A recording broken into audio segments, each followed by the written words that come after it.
Hi hello guys, welcome back to my channel. ಹೇಗಿದ್ದೀರಾ ಎಲ್ಲರೂ? Hope ಎಲ್ಲ ಚೆನ್ನಾಗಿದ್ದೀರಾ ಅಂತ ಅಂದ್ಕೊಳ್ತೀನಿ. ನಾವು ಕೂಡ ಅಷ್ಟೇ ತುಂಬಾ ಚೆನ್ನಾಗಿದ್ದೀವಿ.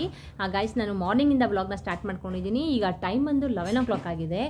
ಸೊ ಇವತ್ತಿನ ಟಾಪಿಕ್ ಏನಪ್ಪ ಅಂತಂದರೆ, ಸ್ವಲ್ಪ ಕಾಪರ್ಟಿ ಬಗ್ಗೆ ನಿಮ್ಮ ಜೊತೆ ಮಾತಾಡೋಣ ಅಂತ ಒಬ್ರು ಕಮೆಂಟ್ ಮಾಡಿದರು. ಅವ್ರು ಏನಂತ ಕಮೆಂಟ್ ಮಾಡಿದರು ಅನ್ನೋದನ್ನ ನಾನು ನಿಮಗೆ ಶೇರ್ ಮಾಡ್ತಾ ಹೋಗ್ತೀನಿ, ಸರಿನಾ? ಸೊ ವಿಡಿಯೋನ ಎಲ್ಲೂ ಸ್ಕಿಪ್ ಮಾಡಿಬಿಡಿ. ಇದು ಸ್ವಲ್ಪ ಇನ್ಫಾರ್ಮೇಷನ್ ವಿಡಿಯೋ ಆಗಿರುತ್ತೆ. ಸೊ ಅಂದರೆ ಸ್ವಲ್ಪ ಜನಕ್ಕೆ ಕನ್ಫ್ಯೂಷನ್ ಇರುತ್ತೆ, ಸರಿನಾ? ಆ ಕನ್ಫ್ಯೂಷನ್ನ ಇವತ್ತು ಸ್ವಲ್ಪ ಕ್ಲಿಯರ್ ಮಾಡ್ತೀನಿ. ಅಂದರೆ ನನಗೇನು ಗೊತ್ತು ಆ್ಯಂಡ್ ನನಗೇನು ಮಾಡಿದ್ರು ನನ್ನ ಎಕ್ಸ್ಪೀರಿಯನ್ಸ್ನ ನಿಮ್ಮ ಜೊತೆ ಶೇರ್ ಮಾಡ್ತೀನಿ, ಸರಿನಾ? ವಿಡಿಯೋನ ಎಲ್ಲೂ ಸ್ಕಿಪ್ ಮಾಡಿಬಿಡಿ, ಎಂಡಿಂಗ್ವರೆಗೂ ನೋಡಿ. ಹಾಗೆಯೇ ನಿಮಗೆ ಗೊತ್ತಲ್ಲ, ನನ್ನ ಚಾನಲ್ಗೆ ಸಬ್ಸ್ಕ್ರೈಬ್ ಮಾಡ್ಕೊಳ್ದಿರೋರು ದಯವಿಟ್ಟು ಸಬ್ಸ್ಕ್ರೈಬ್ ಮಾಡಿಕೊಂಡು ಸಪೋರ್ಟ್ ಮಾಡಿ. ಈ ವಿಡಿಯೋ ನಿಮ್ಗೆ ಇಷ್ಟ ಆದರೆ ಲೈಕ್ ಮಾಡಿ, ಶೇರ್ ಮಾಡಿ, ಕಮೆಂಟ್ ಮಾಡಿ ಅಂತ ಹೇಳ್ತಾ ಬನ್ನಿ ಫಟಾಫಟ್ ಅಂತ ವಿಡಿಯೋನ ಸ್ಟಾರ್ಟ್ ಮಾಡ್ಕೊಂಬಿಡೋಣ. ಗೈಸ್, ಒಬ್ಬರು ನನ್ನ ಸಬ್ಸ್ಕ್ರೈಬರ್ ಕಮೆಂಟ್ ಮಾಡಿದರು. ಏನಂತ ಅಂತಂದರೆ, ಅವ್ರಿಗೆ 2 ಹೆಣ್ಮಕ್ಳಿದೆಯಂತೆ. ಅದರಲ್ಲಿ ಸೆಕೆಂಡ್ನೇ ಬೇಬಿಗೆ C-ಸೆಕ್ಷನ್ ಆಗಿದೆ. C-ಸೆಕ್ಷನ್ ಆದಮೇಲೆ ಡಾಕ್ಟರು ನನ್ನ ಹಸ್ಬೆಂಡ್ನು ಕೇಳಿಲ್ಲ, ನನಗೆ ಕಾಪರ್ಟಿ ಹಾಕ್ಬಿಟ್ರು. ಅದು ಕಡ್ಡಾಯನಾ? ಅದನ್ನು ತಿಳಿಸ್ಕೊಡಿ ಮೇಡಮ್ ಅಂತ ಒಬ್ಬರು ಕಮೆಂಟ್ ಮಾಡಿದರು, ಸರಿನಾ? ಸೊ ನನ್ನ ಎಕ್ಸ್ಪೀರಿಯನ್ಸ್ ಪ್ರಕಾರ ಹೇಳೋದಾದರೆ ನನಗೂ ಅದೇ ರೀತಿ ಹೇಳಿದರು. ಅಂದರೆ C-ಸೆಕ್ಷನ್ ಆದಮೇಲೆ 2 years ಮಕ್ಕಳನ್ನ ಮಾಡ್ಕೊಳ್ಳೋ ಹಾಗಿಲ್ಲ, ಓಕೆನಾ? ಸೊ ಪ್ರಾಬ್ಲಮ್ ಆಗುತ್ತೆ ನಿಮಗೆ. ಈ ಥರ 2 years ಮಗು ಆಗದೆ ಇರೋ ಥರ ನಿಮಗೆ ಅಂದರೆ ಆಪ್ರೇಷನ್ ಎಲ್ಲ ಮುಗಿದ್ಮೇಲೆ ಈ ಥರ ಕಾಪರ್ಟಿನ ಹಾಕ್ತೀವಿ ಅಂತ ನನಗೂ ಕೂಡ ಹೇಳಿದ್ರು, ಸರಿನಾ? ಹೇಳಿಬಿಟ್ಟು ನನ್ನ ಹಸ್ಬೆಂಡ್ನು ಕೇಳಿದ್ದಾರೆ.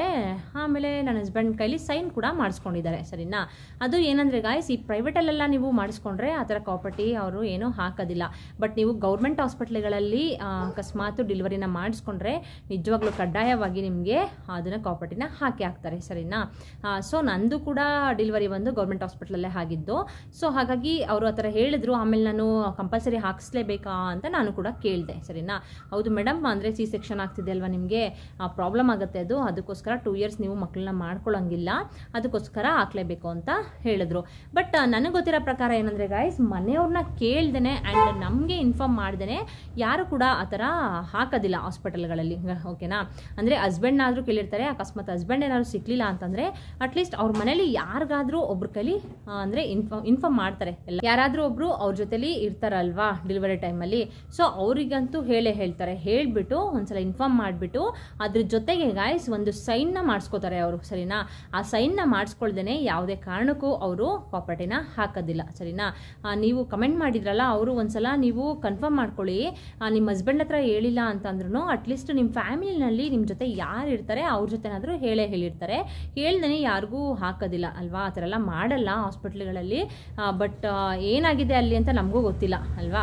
ಸೊ ನೀವು ನಿಮ್ಮ ಮನೇಲಿ ಯಾರು ನಿಮ್ಮ ಜೊತೆ ಇದ್ದರೂ ಅವ್ರನ್ನ ಒಂದ್ಸಲ ಕನ್ಫರ್ಮ್ ಮಾಡ್ಕೊಳ್ಳಿ.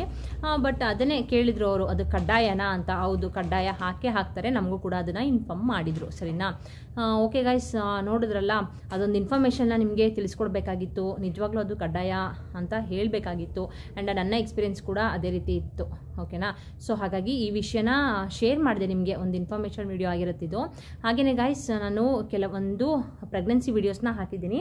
ಅಂದರೆ ನಿಮಗೆ ನಾರ್ಮಲ್ ಡೆಲಿವರಿ ಆಗಬೇಕು ಅಂತಂದರೆ C-ಸೆಕ್ಷನ್ ಆದರೆ ತುಂಬಾ ಕಷ್ಟ ಗಾಯ್ಸ್.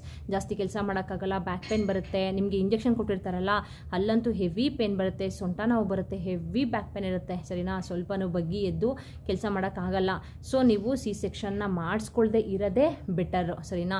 ಸೊ ನನಗೆ ಸ್ವಲ್ಪ ಹೆಲ್ತ್ ಇಶ್ಯೂಸ್ ಇದ್ದಿದ್ದರಿಂದ ನನಗೆ ಅದನ್ನು C-ಸೆಕ್ಷನ್ನ ಮಾಡಲೇಬೇಕಾಯಿತು. ಅದಕ್ಕೋಸ್ಕರ ಮಾಡಿಸ್ಕೊಂಡಿದ್ದಷ್ಟೇ. ಇಲ್ಲ, ನಾವು ಕೂಡ ನಾರ್ಮಲ್ ಡೆಲಿವರಿಗೆ ಟ್ರೈ ಮಾಡ್ತಾಯಿದ್ವಿ. ಆದಷ್ಟು ನಾರ್ಮಲ್ ಡೆಲಿವರಿಗೆ ಟ್ರೈ ಮಾಡೋ ಥರ ಫುಡ್ಗಳನ್ನ ತಗೊಳ್ಳಿ, ಆಯಿತಾ? ಆದಷ್ಟು ನೀವು ಚೆನ್ನಾಗಿ ಎಷ್ಟು ಫುಡ್ನ ತಿಂತೀರಾ ನಿಮ್ಮ ಬಾಡಿಗೆ, ಆ ಟೈಮಲ್ಲಿ ನಿಮಗೆ ಬಾಡಿ ತುಂಬಾ ವೀಕ್ ಆಗಿಬಿಟ್ಟಿರುತ್ತೆ, ಸರಿನಾ? ನಿಮಗೆ ಎನರ್ಜಿ ಸಿಗಬೇಕು, ಒಂದು ನಾರ್ಮಲ್ ಡೆಲಿವರಿಗೆ ನಮಗೆ ಎನರ್ಜಿ ಬೇಕು ಅಂತಂದರೆ ತುಂಬಾ ಚೆನ್ನಾಗಿ ನೀವು ಸೊಪ್ಪು ತರಕಾರಿಗಳ ತಿನ್ನೋದಾಗಿರಬಹುದು. ಅದ್ರ ಜೊತೆಗೆ ನಾನ್ ವೆಜ್ನ ಜಾಸ್ತಿ ತಿನ್ನಿ. ನಾನ್ ವೆಜ್ ತುಂಬಾ ಸ್ಟ್ರೆಂತ್ ಕೊಡುತ್ತೆ. ಹಾಗೆಯೇ ವಿಟಮಿನ್ C ಇರೋ ಫ್ರೂಟ್ಸ್ನ ಜಾಸ್ತಿ ತಿನ್ನಿ. ವಿಟಮಿನ್ C ಬಂದು ನಿಮಗೆ ಕಿತ್ತಳೆ ಹಣ್ಣು ಮತ್ತು ಇದು ಮೂಸಂಬಿ ಹಣ್ಣು ಆ ಥರದ್ರೆಲ್ಲ ನಿಮಗೆ ಸಿಗುತ್ತೆ, ಸರಿನಾ? ಪೊಮಗ್ರನೇಟ್ ಮಿಸ್ ಮಾಡಬೇಡಿ. ಯಾಕಂದರೆ ನಿಮ್ಗೆ ಏನಾದರೂ HP ಲೆವೆಲ್ ಕಮ್ಮಿ ಆಗಿಬಿಟ್ರೆ ಆ ಟೈಮಲ್ಲಿ ತುಂಬಾ ಕಷ್ಟ. ಬೇರೆಯವ್ರದ್ದೆಲ್ಲ ಬ್ಲಡ್ ತಂದು ಹಾಕಿ ಅದೆಲ್ಲ ಮಾಡ್ತಾರೆ, ಅದೆಲ್ಲ ಸುಮ್ಮನೆ ಹಿಂಸೆಗಾಯ್ತು, ಸರಿನಾ? ಆದಷ್ಟು ನಾನ್ ವೆಜ್ನ ತಗೊಳ್ಳಿ. ಡೈಲಿ ನಿಮ್ಮ ಊಟದಲ್ಲಿ ಒಂದೊಂದು ಎಗ್ನ ತಗೊಳ್ಳಿ. ಎಗ್ ವೈಟ್ ಬರುತ್ತಲ್ಲ, ಅದನ್ನು ತಗೊಳ್ಳಿ. ಒಳಗಡೆದ್ದೂ ತೊಗೋಬೋದು ಭಂಡಾರನ, ಏನು ಪ್ರಾಬ್ಲಮ್ ಇಲ್ಲ. ಬಟ್ ಒಬ್ಬೊಬ್ಬರಿಗೆ ಗ್ಯಾಸ್ಟ್ರಿಕ್ ಆಗೋ ಚಾನ್ಸಸ್ ಜಾಸ್ತಿ ಇರುತ್ತೆ. ಸೊ ದಟ್ ಬೇಡ ಅದೆಲ್ಲ, ಆಯಿತಾ? ನಿಮ್ಮ ಬಾಡಿ ಮೇಲೆ ಡಿಪೆಂಡು. ನಿಮಗೆ ಓಕೆ, ಏನು ಪ್ರಾಬ್ಲಮ್ ಇಲ್ಲ, ಆಗುತ್ತೆ, ಅದು ಭಂಡಾರ ತಿನ್ಬೋದು ಅಂತಂದರೆ ಬೇಕಾದರೆ ನೀವು ಆರಾಮಾಗಿ ಅದನ್ನು ತಗೊಳ್ಳಿ. ಜಾಸ್ತಿ ನಾನ್ ವೆಜ್ನ ತಗೊಳ್ಳಿ. ಫಿಶ್ ತಗೊಳ್ಳಿ. ಫಿಶು ಮತ್ತು ನಾನ್ ವೆಜ್ ಎಲ್ಲ ನಿಮಗೆ ಜಾಸ್ತಿ ಸ್ಟ್ರೆಂತ್ ಕೊಡುತ್ತೆ ಗಾಯ್ಸ್, ಸರಿನಾ? ಇದ್ರ ಜೊತೆಗೆ ನೀವು ಮೇನಾಗಿ ಮಾಡಬೇಕಾಗಿರೋದೇನು ಅಂದರೆ ಮುದ್ದೆ, ಸರಿನಾ. ಮುದ್ದೆನ ಅಭ್ಯಾಸ ಮಾಡ್ಕೊಳ್ಳಿ. ಮುದ್ದೆ ಕೊಡುವಂಥ ಸ್ಟ್ರೆಂತು ಇನ್ಯಾವ ಫುಡ್ಡು ಕೂಡ ಕೊಡೋಲ್ಲ ಅಂತ ಹೇಳ್ತಾರೆ. ಹಾಗಿನ ಕಾಲದವರೆಲ್ಲ ಚೆನ್ನಾಗಿ ಫುಡ್ಗಳನ್ನ ತೊಗೊಳ್ತಾ ಇದ್ರು. ಮುದ್ದೆ ಅವರು ಈಗಲೂ ಕೂಡ ಮುದ್ದೆನೇ ಇಷ್ಟಪಡ್ತಾರೆ ಹೊರತು ಸೊ ನಾವೆಲ್ಲ ಈ ಥರ ಮುದ್ದೆನ ತಿನ್ನೋದಿಲ್ಲ ಅಲ್ವಾ. ಸೊ ನಮಗೇನಾದರೂ ನಮಗೆ ಸ್ಟ್ರೆಂತ್ ಜಾಸ್ತಿ ಬೇಕು ನಾರ್ಮಲ್ ಡೆಲಿವರಿ ಆಗಲಿಕ್ಕೆ ಅಂದರೆ ನೀವು ಈ ಥರ ಎಲ್ಲ ಫುಡ್ಗಳನ್ನ ತೊಗೊಳ್ಬೇಕಾಗುತ್ತೆ. ಜಾಸ್ತಿ ನೀವು ಆದಷ್ಟು ಕಾಯಿಸಿ ಆರಿಸಿದ ನೀರನ್ನ ಕುಡಿಯೋದು ತುಂಬಾ ಉತ್ತಮ, ಸರಿನಾ.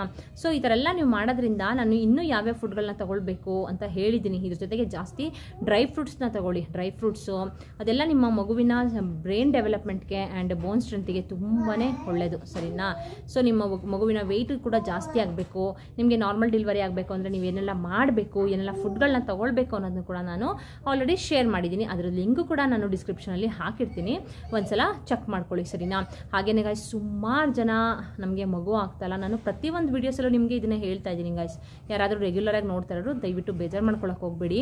ಯಾಕಂದರೆ ಈ ವಿಡಿಯೋ ನೋಡೋರು ಹೊಸಬ್ರು ಇರ್ತಾರೆ ಅಲ್ವಾ. ಸೊ ಅವ್ರಿಗೂ ಕೂಡ ಹೆಲ್ಪ್ ಆಗಲಿ ಅಂತ ನಾನು ಇದನ್ನು ಹೇಳ್ತಿದ್ದೀನಿ. ಇವತ್ತು ಜಾಸ್ತಿ ವಿಡಿಯೋ ರನ್ ಆಗಲಿ ಅನ್ನೋದಕ್ಕೋಸ್ಕರ ನಾನು ಸೆಕೆಂಡ್ಸ್ ರನ್ ಆಗಲಿ ಅಂತ ನಾನು ಹೇಳ್ತಾ ಇಲ್ಲ, ಸರಿನಾ. ಸೊ ಅವ್ರಿಗೂ ಕೂಡ ಏನೋ ಒಂದು ನಮ್ಮಿಂದ ಒಬ್ರಿಗೆ ಒಳ್ಳೇದಾಗುತ್ತೆ ಅಂದರೆ ನಾವು ಅದನ್ನು ಹೇಳೋದ್ರಲ್ಲಿ ಏನೂ ತಪ್ಪಿಲ್ಲ ಅಲ್ವಾ. ಸೊ ಹಾಗಾಗಿ ಯಾರಿಗಾದರೂ ಮದುವೆ ಆಗ್ತಾ ಇಲ್ಲ ಆ್ಯಂಡ್ ಮಗು ಆಗ್ತಾ ಇಲ್ಲ, ಆಲ್ರೆಡಿ ನಿಮಗೆ 2 ಹೆಣ್ಮಕ್ಳಿದ್ದು 3ನೇ ಮಗು ನಿಮಗೆ ಗಂಡು ಮಗುನೇ ಬೇಕು, ಇಲ್ಲ ಸೆಕೆಂಡ್ನೇ ಮಗು ಗಂಡು ಮಗು ಬೇಕು, ಇಲ್ಲ ನಿಮ್ಮ ಇಷ್ಟ ಅದು, ಸರಿನಾ. ನಿಮಗೆ ಗಂಡು ಮಗುನೇ ಬೇಕು ಅಂತ ಇರೋರು ನಾನು ಒಂದು ವ್ರತದ ಬಗ್ಗೆ ನಾನು ಆಲ್ರೆಡಿ ಪೋಸ್ಟ್ ಮಾಡಿ ಹಾಕಿದ್ದೀನಿ.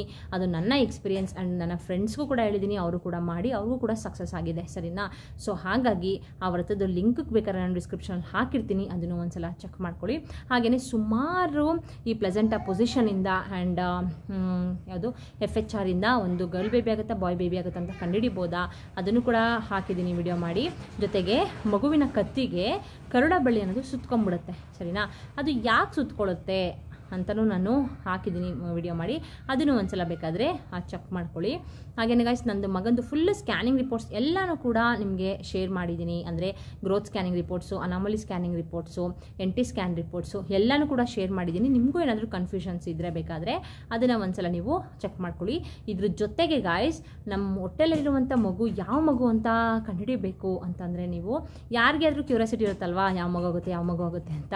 ಸೊ ಅದನ್ನೆಲ್ಲ ನೀವು ಪಕ್ಕಾ ಕಂಡುಹಿಡಿಯಬೇಕು ಅಂತಂದರೆ ಮಗುವಿಂದು ನಾನು ಸಿಂಪ್ಟಮ್ಸ್ಗಳು ಕೂಡ ಬಾಯ್ ಬೇಬಿದು ಸಿಂಪ್ಟಮ್ಸ್ ಕೂಡ ಹಾಕಿದ್ದೀನಿ.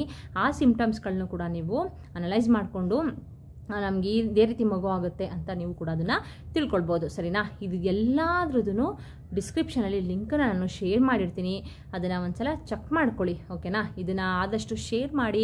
ಒಬ್ಬೊಬ್ಬರಿಗೆ ಕಾಪರ್ಟಿ ಬಗ್ಗೆ ಗೊತ್ತಿರೋದಿಲ್ಲ, ಸುಮ್ಮನೆ ಅಲ್ಲಿ ಹಾಸ್ಪಿಟಲೆಲ್ಲ ಜಗಳ ಆಡ್ತಾರೆ, ಆ ಥರ ಎಲ್ಲ ಮಾಡ್ತಾರೆ, ಸರಿನಾ.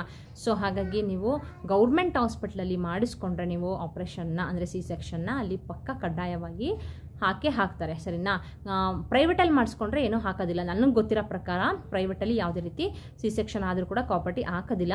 ಬಟ್ ಈಗೇನಾರ ಬಂದಿದೆ ಅದು ನನಗೆ ಗೊತ್ತಿಲ್ಲ, ಸರಿನಾ. ನನಗೆ ಗೊತ್ತಿರೋದು ಮಾತ್ರ ಇಲ್ಲ ಅಂತ. ಯಾಕಂದರೆ ನನ್ನ ಫ್ರೆಂಡ್ಗೂ ಕೂಡ ಅವಳಿಗೆ ಡೆಲಿವರಿ ಬಂದು ಪ್ರೈವೇಟ್ ಹಾಸ್ಪಿಟಲ್ ಆಗಿದ್ದು C-ಸೆಕ್ಷನ್ ಆಗಿದ್ದು, ಅವಳಿಗೆ ಯಾವುದೇ ರೀತಿ ಕಾಪರ್ಟಿ ಹಾಕಿಲ್ಲ. ಆ ಬೇಸಿಸ್ ಮೇಲೆ ನಾನು ನಿಮಗೆ ಹೇಳಿದೆ ಅಷ್ಟೇ, ಓಕೆನಾ. ಓಕೆ ಗೈಸ್, ಆದಷ್ಟು ಶೇರ್ ಮಾಡಿ, ಎಲ್ಲರಿಗೂ ವಿಷಯ ಗೊತ್ತಾಗಲಿ, ಓಕೆನಾ. ಹಾಗೆಯೇ ಏನಾದರೂ ನಿಮಗೆ ಬೇರೆ ರೀತಿ ವಿಡಿಯೋಸ್ ಬೇಕು ಅಂತಂದರೆ ಕಮೆಂಟ್ ಮುಖಾಂತರ ತಿಳಿಸಿ. ಈ ವಿಡಿಯೋ ನಿಮಗೆ ಯೂಸ್ಫುಲ್ ಅಂತ ಅನಿಸಿದ್ರೆ ದಯವಿಟ್ಟು ಒಂದು ಲೈಕ್ ಕೊಡೋದನ್ನ ಮರಿಬೇಡಿ ಅಂತ ಹೇಳ್ತಾ ಇವತ್ತಿನ ವಿಡಿಯೋನ ಇಲ್ಲಿಗೆ ಎಂಡ್ ಮಾಡ್ತೀನಿ. Bye bye, see you, take care.